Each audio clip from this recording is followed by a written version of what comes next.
തദ്ദേശ തെരഞ്ഞെടുപ്പ് രണ്ടാം ഘട്ടം വോട്ടെടുപ്പ് പൂർത്തിയായപ്പോൾ 75.38% പോളിംഗ് രേഖപ്പെടുത്തി. തൃശൂർ, പാലക്കാട്, മലപ്പുറം, കോഴിക്കോട്, വയനാട്, കണ്ണൂർ, കാസർഗോഡ് എന്നീ ജില്ലകളിലായി 604 തദ്ദേശ സ്ഥാപനങ്ങളിലേക്കുള്ള വോട്ടെടുപ്പ് വൈകിട്ട് 5:40 വരെയുള്ള കണക്ക് പ്രകാരം പോളിംഗ് 70% പിന്നിട്ടിരുന്നു. തദ്ദേശ പൊതു തെരഞ്ഞെടുപ്പിന്റെ വോട്ടെണ്ണൽ ഡിസംബർ 13-ന് വിവിധ കേന്ദ്രങ്ങളിൽ നടക്കുമെന്ന് സംസ്ഥാന തെരഞ്ഞെടുപ്പ് കമ്മീഷണർ എ. ഷാജഹാൻ അറിയിച്ചു. ബ്ലോക്ക് തലത്തിലുള്ള കേന്ദ്രങ്ങളിൽ വെച്ച് പഞ്ചായത്തുകളുടെയും മുനിസിപ്പാലിറ്റി കോർപ്പറേഷൻ തലങ്ങളിൽ അതത് സ്ഥാപനങ്ങളുടെയും വോട്ടെണ്ണും. സംസ്ഥാനത്ത് ആകെ 244 വോട്ടെണ്ണൽ കേന്ദ്രങ്ങളാണ് ഉള്ളത്. ഇതുകൂടാതെ 14 ജില്ലാ പഞ്ചായത്തിലേക്കുള്ള പോസ്റ്റൽ ബാലറ്റുകൾ എണ്ണുന്നത് അതത് ജില്ലാ കളക്ടറുടെ നേതൃത്വത്തിൽ കളക്ടറേറ്റുകളിലായിരിക്കും. ഗ്രാമ, ബ്ലോക്ക്, ജില്ലാ പഞ്ചായത്തുകളുടെ വോട്ടെണ്ണുന്നത് ബ്ലോക്ക് തലത്തിലുള്ള കേന്ദ്രത്തിലായിരിക്കും.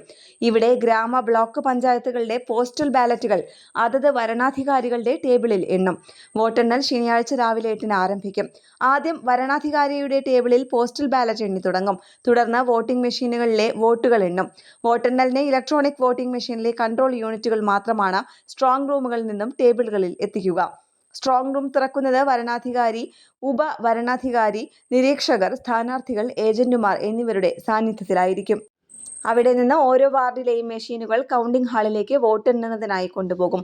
വാർഡുകളുടെ ക്രമനമ്പർ പ്രകാരമായിരിക്കും വോട്ടിംഗ് മെഷീനുകൾ ഓരോ കൗണ്ടിംഗ് ടേബിളിലും വയ്ക്കുക. ഒരു വാർഡിലെ എല്ലാ പോളിംഗ് സ്റ്റേഷനുകളുടെയും മെഷീനുകൾ ഒരു ടേബിളിൽ തന്നെയായിരിക്കും എണ്ണുക. സ്ഥാനാർത്ഥിയുടെയോ സ്ഥാനാർത്ഥികൾ നിയോഗിക്കുന്ന കൗണ്ടിംഗ് ഏജന്റുമാരുടെയോ സാന്നിധ്യത്തിലാണ് ഓരോ ടേബിളിലും വോട്ടെണ്ണുക.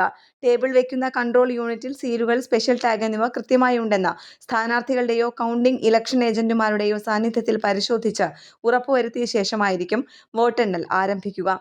കൺട്രോൾ യൂണിറ്റിൽ നിന്നും ആദ്യം ഗ്രാമപഞ്ചായത്ത് സ്ഥാനാർത്ഥികളുടെ വോട്ടുനില ലഭിക്കും.